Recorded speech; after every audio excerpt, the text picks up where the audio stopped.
What up?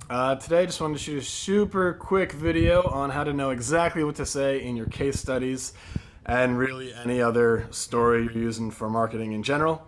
Because I noticed like I've done these interviews and then you have pages and pages of notes and all these amazing quotes and you just want to say everything. You're not really sure like where things go and you try to cram all the stuff into it.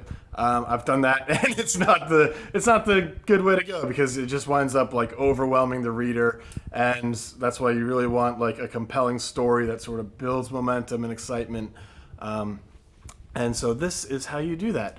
And I call it the Pickle Rick Trick, which I kind of picked up from, if you know the show Rick and Morty. It's super funny about this mad scientist who like goes all through the universe going on crazy adventures.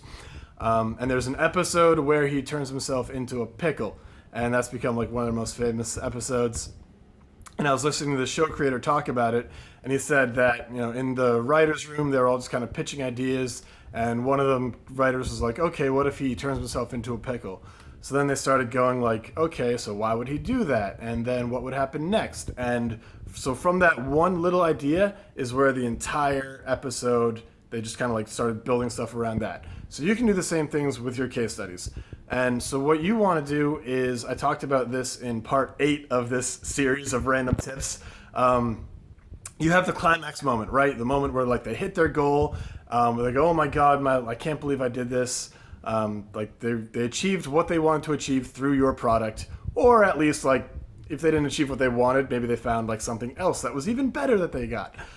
So like the pinnacle moment, the climax of the story, that's what you want your main focus to be. That's like the target. And then so everything in the case study is about what got them there. It's here's a target, and then it's like, okay, what were all the obstacles they had to overcome in order to get there?